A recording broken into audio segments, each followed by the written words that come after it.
لا حول ولا قوة إلا بالله العلي العظيم.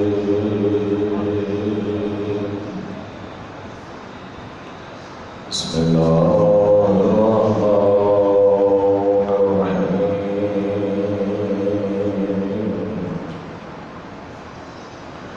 الحمد لله رب العالمين والصلاة والسلام على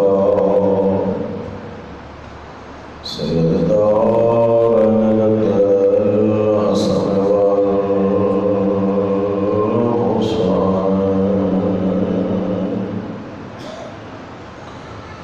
شمس من القمرين هادينا وهادي السقلين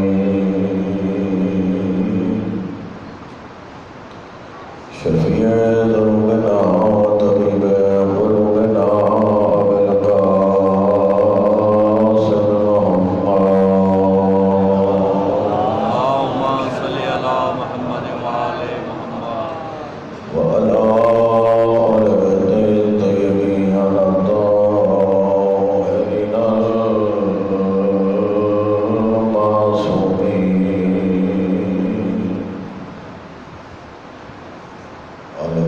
المنتخبين المرتجبين المظلومين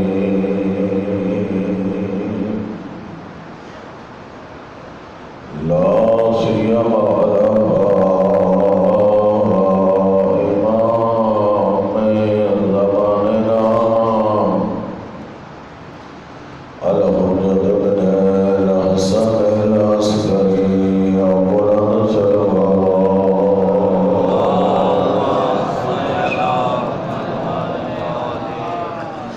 ورحمة الله على محبهم ولعنة دائمة على أعدائهم أجمعين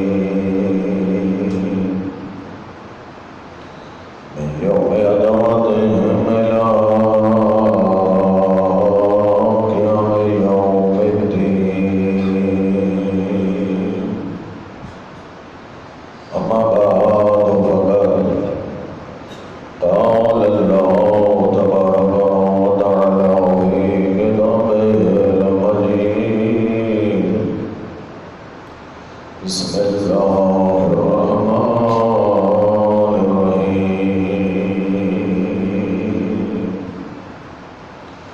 وإذ ابتلى إبراهيم ربه بكلمات فأتمهن قال إني جاعلك للناس إماما قال ومن ذريتي قال لا ينال أحد الظالمين. قرآن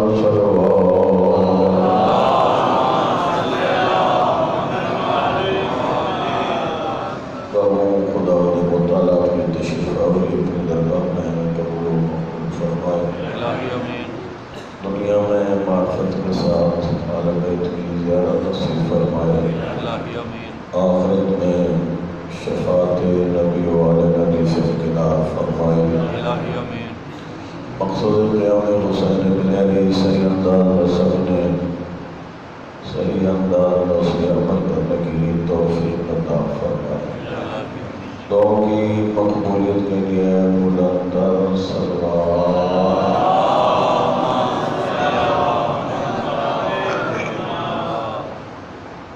امیر المومنین علی بن ابی طالب علیہ السلام کی تاریخ کا انسان جب مطالعہ کرتا ہے تو روزے روشن کی طرح کھل کے یہ بات سامنے آتی ہے. علی جس وادی میں قدم رکھتا ہے توحید کا پرچار کرتا ہے. علی کی رات سے یا توحید کا پرچار. علی پل میں آتا ہے تو کرتا ہے توحید کا پرچار. تو ہے ایک طرف علی کی ہر مناجات توحید کا پرچار. توحید کا پرچار، علی ممبر پہ آئے تو توحید کا پرچار، علی محراب میں جاتا ہے تو توحید کا پہچان، بلکہ خلاصہ کروں علی آیا اللہ کے گھر آیا، علی اٹھا تو اللہ کے گھر سے دنیا سے اٹھا، اللہ کے گھر میں آنے سے لے کر اللہ کے گھر سے جانے تک علی کی پوری زندگی کا مطالعہ کرو کہ پوری علی ابن ابی طالب کی حیات طیبہ میں ایک لمحہ ایسا نہیں ملتا جو علی کی زندگی کا لمحہ حیات تو ہو لیکن اس کا خدا موجود نہ ہو۔ ہر مقام پہ خدا کے ساتھ، ہر مقام پہ خدا کی ترویج، اور قبلہ حجت کہتے ہی اسے ہیں جو کہیں بھی اپنی ذات کی فکر میں نہیں ہوتی، اپنے مقصد کی فکر میں ہوتی۔ بڑے بڑے مجاہد تاریخ میں گزرے، بڑے بڑے سورما تاریخ میں گزرے، لیکن ایسا با مقصد مجاہد جو کبھی بھی اپنا مقصد بھولتا نہیں، اس عظیم مجاہد کو دنیا علی کہتی ہے۔ آپ نے مختلف رنگوں میں علماء ذاکرین سے فضائل علی سنے ہیں، ذرا توحید کے پرچار کے حوالے سے علی کی شجاعت سنو۔ کتاب کا نام ہے تاریخ طبری، اہل تصنف کا جید عالم لکھنے والا ہے، بڑی معروف تاریخ کی کتاب ہے، سنے نا واقعہ خیبر، اس میں وہ بیان کرتے ہیں تاریخ طبری والا کہ کئی دن گزر گئے اور نبی مکرم اسلام نے ذرا لفظوں پہ آپ غور کریں گے، نہایت ذمہ داری کے ساتھ لفظ پیش کروں گا کہ ایک بزرگ صحابی کو سپہ سالار بنایا، نبی نے ایک بزرگ صحابی کو سپہ سالار بنایا، ساتھ اس کے لشکر لگایا کہ آپ بھی جہاد اسلام میں اپنا حصہ ڈال دیجیے۔ نبی تو یہی کر سکتے تھے، موقع فراہم کر سکتے تھے، موقع دیا، بزرگ صحابی کو ساتھ لشکر لگایا۔ تاریخ طبری اہل تصنف کا معتبر ترین مورخ وہ یہ لکھ رہے ہیں، یوں ہی یہودی پہلوان سامنے آتے تھے، یوں ہی یہودی پہلوان سامنے آتے تھے، ذرا لفظ سننا، یجبنونہ ویجبنہم، سپہ سالار اپنی فوج کو یہودی پہلوانوں سے ڈراتا تھا، سپہ سالار اپنی فوج کو، اپنے لشکر کو یہودی پہلوانوں سے ڈراتا تھا، اور ماشاءاللہ پیچھے جو لشکر تھا وہ اپنے سپہ سالار کو کہتا تھا حضور ذرا دیکھیں سامنے مرحب و اندر ہیں۔ اتنا تاریخ نے جملہ لکھا، جس طرح امانت کے ساتھ علم نبی پاک سے لے کر گئے، اسی طرح محفوظ علم آ کے نبی مختار کے ہاتھوں میں تھما دی۔ توجہ ہے میری طرف، تاریخ طبری پڑھ رہا ہوں۔ اس کے بعد بلند قامت، ایک بلند قامت بزم اصحاب نے ہستی کو سرکار نے دعوت دی کہ آپ آئیے، یہ علم لیجئے، یہ لشکر لیجئے اور جہاد اسلام میں اپنا حصہ ڈالیے۔ وہ بھی تشریف لائے، لفظ نہیں بدلی، فرق بدلا، لفظ تاریخ نہیں بدلی۔ کہتے ہیں یوں ہی یہودی پہلوان سامنے آتے تھے، یجبنونہم ویجبنہم، یہ بھی پہلے والے کی طرح یہی کرتا تھا، اپنے لشکر کو یہودی پہلوانوں سے ڈراتے تھے اور لشکر اپنے سپہ سالار کو یہودی پہلوانوں سے ڈراتے تھے۔ اور یہ سرکار بھی بقول تاریخ طبری والے کے جیسا علم لے کے گئے، ایسا صحیح اور سالم علم لایا اور نبی مختار کے ہاتھوں میں تھمایا۔ یہ تو تاریخ ہے تاریخ طبری والے کی۔ اگر آپ بیدار ہوتے تو یہاں میں جملہ کہتا، میں کہوں گا یہ بزرگ لے کے جاتے رہے علم اور آ کے نبی کو تھماتے رہے علم، اور گویا کہ نبی کو یہ علم تھما کے اپنے عمل کے ذریعے کہہ رہے تھے حضور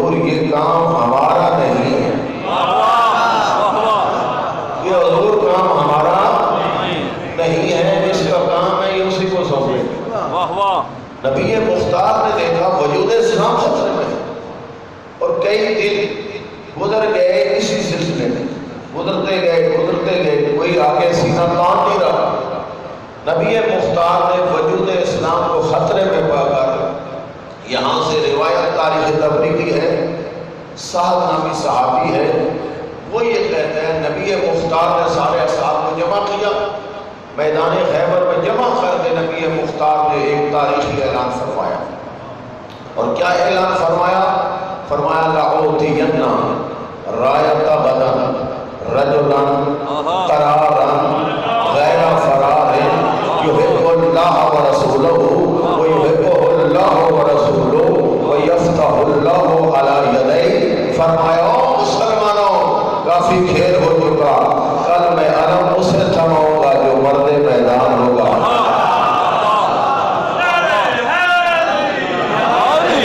تھوڑی سی توجہ فرمائیں گے. کل میں علم اسے دوں گا جو رجلن، جو مرد میدان ہوگا، غیر فقرار، دشمن کے سامنے ڈٹ جانے والا ہوگا، غیر فرار، دشمن کو پشت دکھانے والا نہ ہوگا. اگلا جملہ سنیے، یحب اللہ ورسولہ، وہ محب خدا ہوگا، محب رسول خدا ہوگا. رکا نہیں کلام نبی کا، فرماتے ہیں یحب اللہ ورسولہ. فقط محب کی مطلب نہیں، وہ محبوب خدا ہوگا، وہ محبوب رسول خدا ہوگا. سنیے علم غیب مصطفیٰ، میرا آقا فرماتا ہے فَيَفْتَحُ اللَّهُ عَلَى يَدَيْهِ، اس کے دونوں ید اللہ ہاتھوں پہ اللہ اسلام کو نصرت نصیب کرے گا.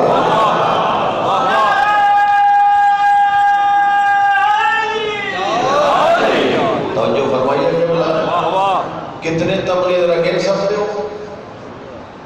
اب الگ کر دیا جا رہا ہے، اور کتنے تمغوں کی بات نبی نے کر دی. پہلے دن تاریخ طبری والا، یہاں روایت اسی صاحب کی ہے، ایک دن اعلان ہوا، دوسرے دن یہ عمل ہونا تھا، درمیان میں ایک رات آ گئی. بات سمجھ آئی ہے؟ ایک دن اعلان ہوا، دوسرے دن نبی نے یہ علم تھمانا ہے، درمیان میں رات آئی. میدان خیبر میں کس کو؟ لشکر اسلام. صاحب کہتا ہے میں بھی صحابیوں میں سے تھا، بزم اصحاب میں تھا. میں نے رات کو کبھی دائیں طرف دیکھا، کبھی بائیں طرف دیکھا، مجھے کوئی سویا ہوا نظر نہیں آیا. ذرا تھوڑا سا بیدار ہو گئے کہ میں نے یہ رات جو نبی نے اعلان کیا آگے کا علم تھمانا تھا، یہ رات جو ہماری میدان خیبر میں تھی، میں بھی صحابی تھا، بزم اصحاب میں تھا. میں نے دیکھا کوئی صحابی سو نہیں رہا. کیوں نہیں سو رہے جی؟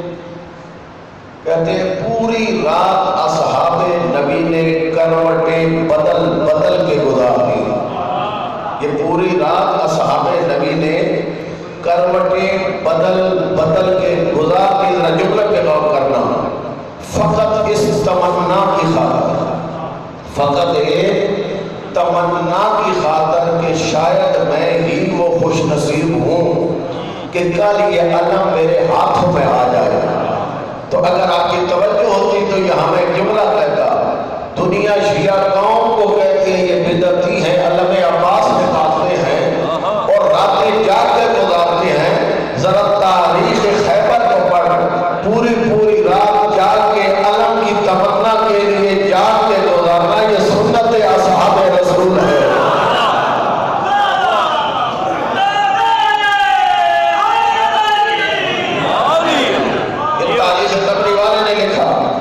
سارے اصحاب اس تمنا میں کروٹیں بدلتے رہے، شاید میں وہ خوش نصیب ہوں جس کو کل علم مل جائے. ہر ایک کے دل میں تمنا تھی شاید میں خوش نصیب ہوں.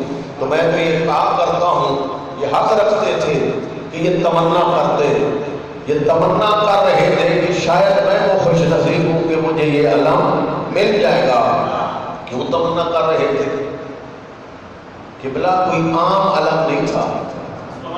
آج فقط علم بردار نہیں پڑھنا تھا، بلکہ نبی مختار کی زبان سے ایک مرد ہونے کی سند مل رہی تھی، ایک دشمن کے سامنے ڈٹ جانے والے کی سند مل رہی تھی.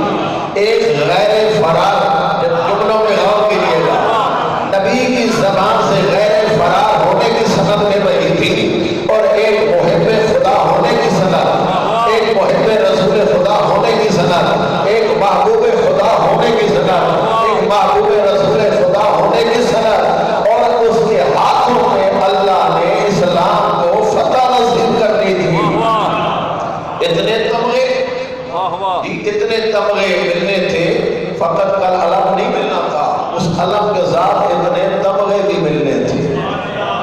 لیکن آپ کہیں گے مولانا صاحب بات سمجھ نہیں آ رہی کہ کس طرح اپنے آپ کو سارے امیدوار بنا بیٹھے۔ یہ الیکشن بھی ہوتے ہیں آپ کے علاقے میں، ہر بندہ تو امیدوار نہیں بنتا، جسے تھوڑی بہت امید ہوتی ہے نا وہ میدان میں اترتا ہے۔ تو یہ سارے سمجھتے تھے ایک دوسرے کو، اتنی امیدیں کیوں لگائیں؟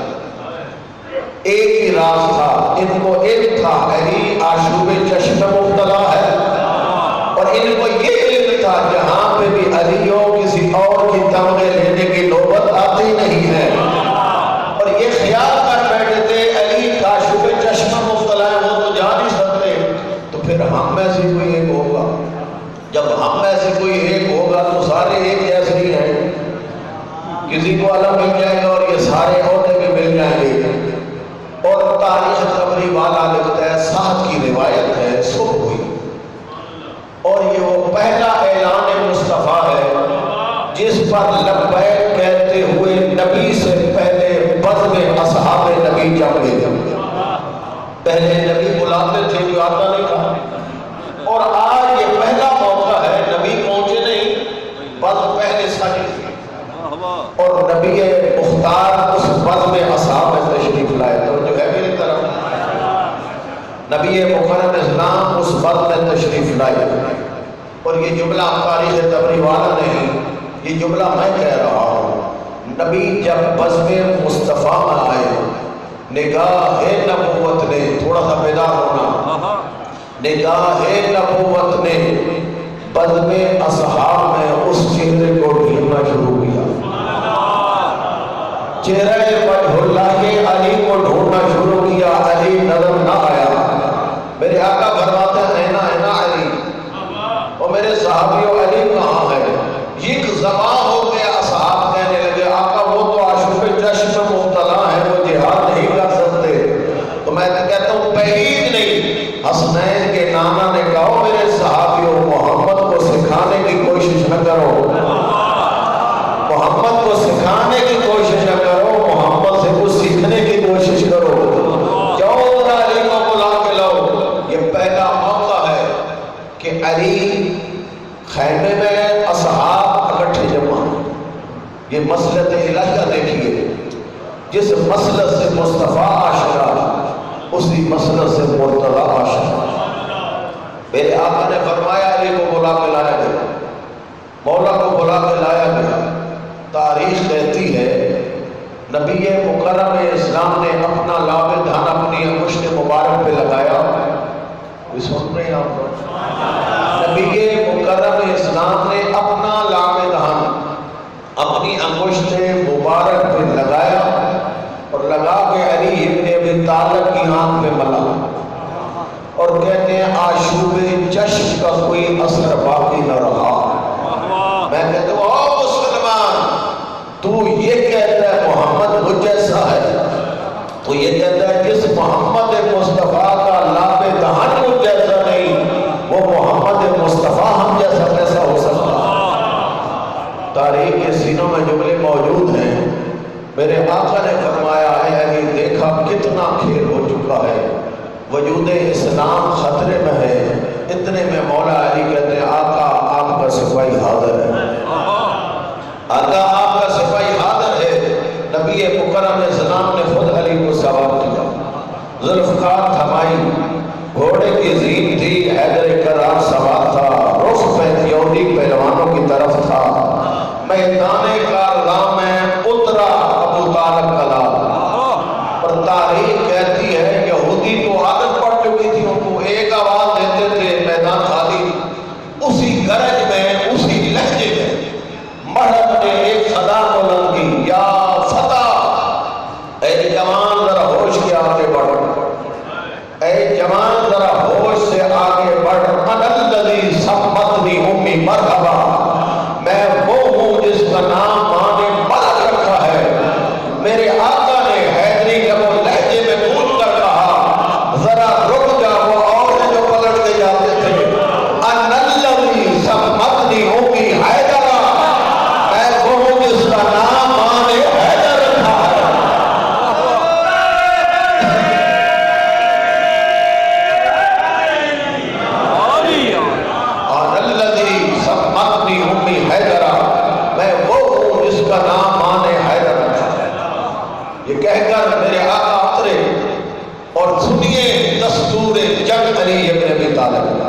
یہ بنی ہاشم کی تاریخ ہے، کسی بھی میدان میں اترے ہیں سب سے پہلے دشمن پہ وار نہیں کیا، ہمیشہ دشمن کو موقع دیا۔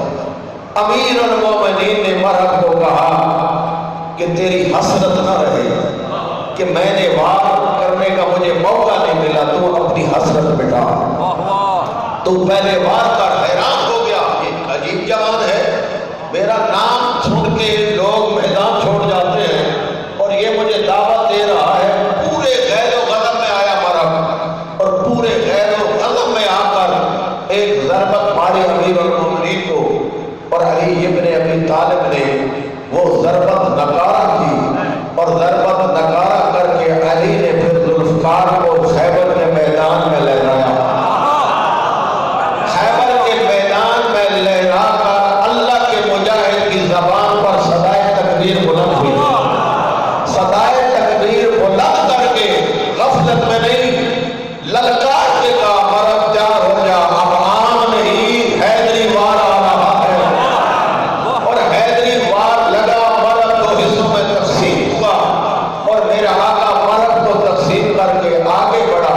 یہ جملہ بھی تاریخ طبری کا ہے، فرماتے ہیں اس قلعے کی طرف علی، مجھے نہیں معلوم علماء آخری سے آپ نے کیا سنا، تاریخ طبری میں سنی مورخ نے لکھا علی ابن ابی طالب اس قلعے خیبر کی طرف بڑھے، جس کا دروازہ عام دروازہ نہیں تھا، جس دروازے کو 40 یہودی کھولتے تھے، 40 یہودی بند کرتے تھے، اتنا بڑا دروازہ تھا۔ علی ابن ابی طالب نے تنہا جا کر اس دروازے میں اپنی 2 انگلیاں ڈالی۔ تھوڑی سی غور کیجیے گا، 2 انگلیاں علی نے ڈالی، در خیبر کو اکھیڑا۔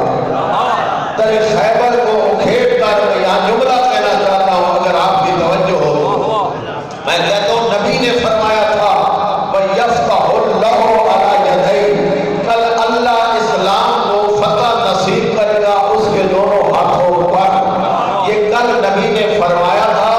دوسرے دن علی نے میدان خیبر میں ایک ہاتھ میں مرحب کا سر لے کر، ایک ہاتھ میں مرحب کا سر لے کر، دوسرے ہاتھ میں خیبر کا در لے کر میرے آقا نے گویا نے اعلان کر دیا، کل سچے نبی نے فرمایا تھا آج سچے مسیح نے عملی جامہ پہنا کر دکھلایا ہے۔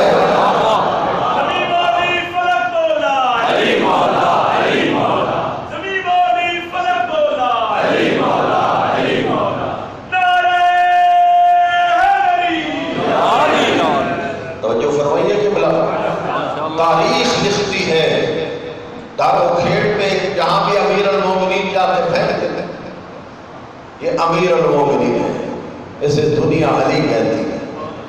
میرے آقا نے اس در خیبر کو کھیڑ کر، جو یہودیوں نے خندق کھودی ہوئی تھی نا کہ مسلمان پہنچ نہ سکے، میرے آقا نے اس در کو کھیڑنے کے بعد اسی خندق کے اوپر آ کے رکھا، یوں خندق کے اوپر رکھ کر علی ابن ابی طالب نے مسلمانوں کے لیے راستہ بنایا۔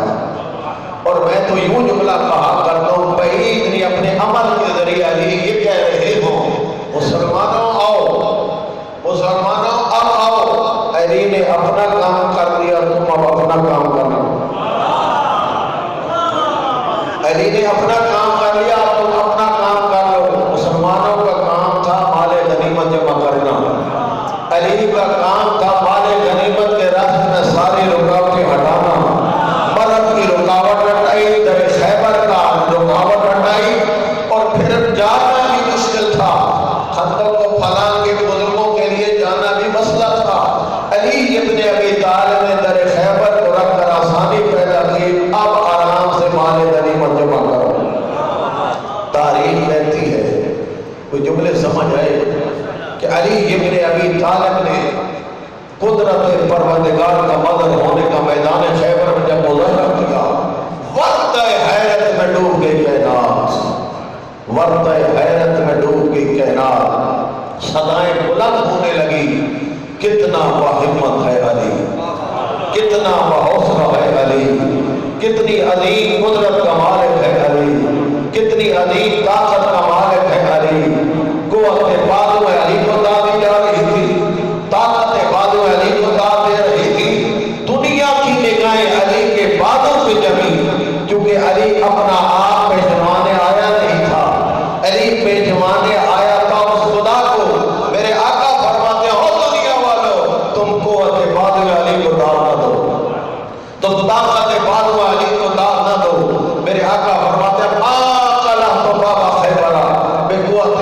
جسمانیہ بل بقوت ربانیہ. فرماتے ہیں آج علی نے ترے خیبر جو کھیڑا ہے یہ اپنی جسمانی طاقت سے نہیں اپنی ربانی طاقت سے کھیڑا، اپنی ربانی طاقت سے کھیڑا ہے. گویا کہ امیر فرما رہے تھے تم متوجہ ہو جو اس ذات کی طرف جس نے علی کے بازو میں یہ طاقت رکھی ہے، جس سے مرحب کا سر اڑتا نظر آتا ہے، خیبر کا در اٹھتا نظر آتا ہے. یہی فرق ہے نفس دنیا میں اور نفس علی میں. دنیا والوں کا کام ہے خدا سے نگاہیں ہٹا کر اپنے اوپر نگاہوں کو جمانا، اور یہ نفس علی کا کام ہے اپنے اوپر جمی ہوئی نگاہوں کو ہٹا کر اس رحمان کی طرف متوجہ کرنا. یہی بات ہے تاریخ کے سینوں میں جملے موجود ہیں. علی ابن ابی طالب نے انگلی کے ایک اشارے سے ڈوبا ہوا سورج جب پلٹایا، دنیا وقت حیرت میں ڈوب کے کہتی تھی کیا عجیب طاقت ہے علی کی انگشت میں، کیا عجیب قدرت ہے علی کی انگشت میں. کائنات وقت حیرت میں ڈوب کے علی کو دیکھ رہی تھی. علی ابن ابی طالب نے سر سجدے میں رکھ کر دنیا والوں کو متوجہ کیا تم ساجد کی طرف متوجہ نہ ہو، تم علی کے مسجود کی طرف متوجہ ہو، جس نے اس انگشت میں یہ طاقت رکھی ہے، جس سے مرحب کا سر ڈوبتا، جس سے خیبر کا در اٹھتا، جس سے ڈوبا ہوا سورج بھی پلٹایا جا رہا. کیا عظیم شان تھی تیرے اور میرے اس آقا علی کی، اور کیا رنگ تھا اس علی ابن ابی طالب کا. دنیا والوں کو کس کس رنگ میں علی متوجہ کرتا ہے کہ بلا ایسے خدا سے لو لگانے والے تابع دار تو بہت ملیں گے، لیکن مقام عمل میں آ کر اس خدا کی طرف متوجہ کرنے والے یا علی ملے گا یا اولاد علی ملے گا. تاریخ کے سینوں میں جملے موجود ہیں. ابو دردہ صحابی ہے تیرے اور میرے آقا نبی کا بھی اور آقا علی کا بھی. کہتے ہیں میں نے مدینہ کے باہر دیکھا آقا علی مناجات پروردگار میں مصروف تھے، مناجات پروردگار کرتے کرتے توجہ ہے میری طرف، مناجات پروردگار کرتے کرتے علی کے وجود میں کپ کپی کی کیفیت آ رہی، کپ کپی کی کیفیت آ رہی. مار گزیدہ شخص کی طرح علی ابن ابی طالب نے تڑپنا شروع کیا.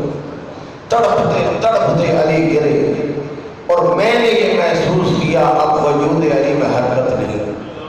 ابو دردہ کہتا ہے میں بھاگتا ہوا ترے بطول پہ آیا، میں نے دستک دی، سیدہ کونین اندر سے آئی، پوچھا کون؟ کہا آپ کے بابا کا صحابی ابو دردہ. فرمایا بی بی نے کیا بات ہے؟ کہا علی دنیا سے اٹھ گئے، علی دنیا سے اٹھ گئے ہیں.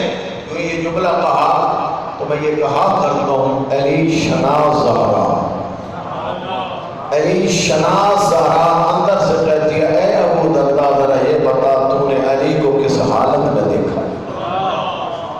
جی تو نے علی کو کس حالت میں دیکھا؟ ابو دردہ کہتا ہے خدا سے مناجات کرنے کی حالت میں، اور مناجات کرتے کرتے کپ کپی کی کیفیت آ رہی ہے. مار گزیدہ شخص کی طرح خشیت پروردگار کی وجہ سے علی کے وجود میں نے یہ صورت دیکھی ہے کہ اب حرکت بھی نہیں ہے. تو بی بی دو عالم فرماتے ابو دردہ گھبرا نہیں، ابو دردہ گھبرا نہیں، تو نے آج علی کی یہ حالت دیکھی ہے، بطول کئی مرتبہ علی کی یہ حالت دیکھ چکی ہے. اللہ اکبر. یہ مثالیں معرفت پروردگار کی، خدا سے لفظ لگانے کی آپ کو کہاں ملے گی؟ کہیں نہیں ملے گی. اگر یہ مثالیں ملیں گی تو اسی دروازے سے ملے گی. اور یہی مثال سیدہ کونین کے حوالے سے بھی ملتی ہے کہ بی بی کو زہرا کب کہا. سیدہ کونین کو زہرا ایک نام ہے نا بی بی کا، زہرا کب کہا گیا؟ کہتے ہیں ایک دفعہ مدینے کے لوگ صبح سویرا ہوا آئے مولا علی کے پاس اور آ کے کہتے ہیں یا امیر المومنین آج رات ہم نے عجیب منظر دیکھا. میرے آقا نے فرمایا کیا منظر دیکھا؟ کہتے ہیں آقا رات نصف شب تھی، اندھیرا چھٹ گیا، اندھیرا ختم ہو گیا اور اجالا چھا گیا اور دن کی طرح روشنی چھا گئی. ہم حیران اور پریشان ہو گئے کہ قیامت دنیا لگا. اتنی روشنی چھائی، اتنی روشنی چھائی. اور میں کہا کرتا ہوں بعید نہیں کہ امیر المومنین نے پلٹ کے کہا او مدینے والوں، نہیں پہچانا تو تم نے زہرا کو نہیں پہچانا. یہ اللہ کی کنیز ہے، تمہیں معلوم نہیں. نصف شب سید بطول مصلی عبادت پہ دی اور خدا سے راز و نیاز کرتے کرتے، خدا سے مناجات کرتے کرتے، بی بی دو عالم کی خشیت پروردگار کی وجہ سے آنسو آنکھوں سے ٹپکے اور یوں کر کے جاری ہوئے اور رخسار بطول پہ پہنچے. جو یہ آنسو رخسار بطول پہ پہنچے تو رخسار بطول سے خدا نے ایک نور کو خلق کیا، جو نور جا کے آسمانوں سے ٹکرایا، جس سے پورا مدینہ منور ہو گیا، جس سے پورا مدینہ منور ہو گیا. اور واقعی یہی جملہ ہے عظمت بطول کا. آیت اللہ حبیب اللہ خوئی شارع نہج البلاغہ 28 جلد و نہج البلاغہ کی شرح لکھی ہے. 7ویں جلد میں یہ روایت انہوں نے نقل کی ہے. فرماتے ہیں جب معاشر برپا ہوگا، اولین و آخرین جمع ہوئے نا، ایک نور کی عماری ہوگی، 70,000 حور کا حالہ ہوگا اور اس نور کی عماری پہ سوار ہوگی زینب کی ماں زہرا. اس عظیم نوری سواری پہ بطول سوار، حکم پروردگار ہوگا بطول داخل ہو جا. بطول کی سواری قدم نہیں اٹھائے گی، اپنا مقام، اپنا مرتبہ، اپنی حیثیت کی طرف متوجہ. اللہ نے کیا کیا نعمتیں دی. پھر حکم ہوگا پروردگار کا، اے بطول جسے چاہتی ہے اسے لے کے داخل ہو جائے. اور یہی جملے ہیں جس طرح شہد کی مکھی ہر پھول پہ نہیں بیٹھتی، ہر پھول سے خوشبو نہیں لیتی، اسی طرح سیدہ بطول پورے معاشرے سے اپنے آپ سے محبت رکھنے والے اور بطول کے بیٹوں سے محبت رکھنے والوں کو چنے گی. چن کے جب پہنچے گی نا، پھر آواز ہوگی او محبان بطول، او محبان اولاد بطول، میں تمہیں حکم دیتا ہوں اگر اس پورے معاشرے میں تمہیں کسی نے ایک گلاس پانی کا اس لیے دیا کہ تمہارے دل میں محبت بطول ہے، تمہارے دل میں محبت اولاد بطول ہے، تو اس کو بھی بلا لو. پھر یہ محب ان کو بلائیں گے، وہ بھی آ جائیں گے. محب بھی آ گئے، محبوں کے محب بھی آ گئے. اب اللہ کا حکم ہوگا بطول اب تو داخل ہو جا، اب تو داخل ہو جا. اتنا جملہ ہے کہ سیدہ بطول کی سواری قدم اٹھائے گی. پہلا قدم معاشر میں جب بطول کی سواری کا آئے گا، ہاتف کی صدا بلند ہوگی، یا اہل معاشر غضوا ابصارکم حتی تجود فاطمہ بنت محمد. اے اہل معاشر اپنی نظریں جھکا لو، اب عام بی بی نہیں سیدہ بطول داخل ہو رہی ہے. اتنا میں نے جملہ پڑھا، حسب دستور بیٹی کو آتا دے کر نبی بی بی کے استقبال میں کھڑے ہو جائیں گے، نبی کو دے کر سارے انبیاء استقبال میں کھڑے ہو جائیں گے. کوئی شان زہرا سمجھ رہے؟ ان عظمتوں کی مالک ہے بطول، جس کے استقبال میں 1,24,000 انبیاء کھڑے ہوں گے. مجھے نہیں معلوم کس طرح مدینہ کے دربار میں کھڑی رہی، مجھے نہ معلوم کس طرح قرآن ناطق کی ماں قرآن کی آیتیں پڑھ کے سناتے رہی، مجھے نہیں معلوم کس طرح مسند میں بیٹھا ہوا قرآن کی آیتیں جھٹلاتا رہا. جب صاحب ممبر سے مایوس ہوئی نا، میری آقا ذاتی نے درباریوں کی طرف رخ کیا. بی بی کہتی تھی تم بھی تو میرے بابا کے صحابی ہو، کیا تم میں سے کوئی ایک ہے جو بطول کی صداقت کی گواہی دے؟ لیکن رب اکبر کی قسم، نہ ممبر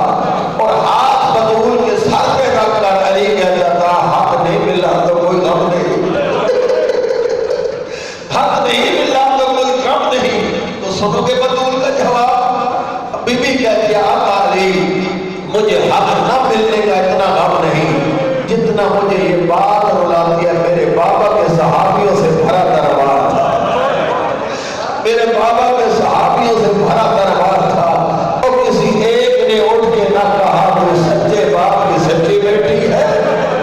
اجرکم اللہ، اجرکم اللہ۔ یہ بڑا عجیب بات ہے بطول کا، اپنی اپنی پریشانیاں ذہن میں لاؤ، اپنے اپنے بیماروں کو ذہن میں لاؤ، یہ بڑا بزرگ مراجع کا مجرد توسل ہے بطول کا، اپنی اپنی مشکلات کو ذہن میں لاؤ۔ اور رشید نے لکھا بابا کی وفات کے بعد 75 دن یا 95 دن زندہ رہی نا، سنا جملے کہتے ہیں 3 کام بطول نے ترک نہیں کیے۔ لم تزل بعد وفات ابیہا محمرۃ العین معصبۃ الراس منحدق الرکب۔ کہتے ہیں بابا کی وفات کے بعد جتنے دن مدینہ میں رہی ہے نا، ہمیشہ بطول کی آنکھیں سرخ رہی ہیں، ہمیشہ بطول کی آنکھیں سرخ رہی ہے، ہمیشہ بطول کی پیشانی میں موت کی پٹی رہی ہے۔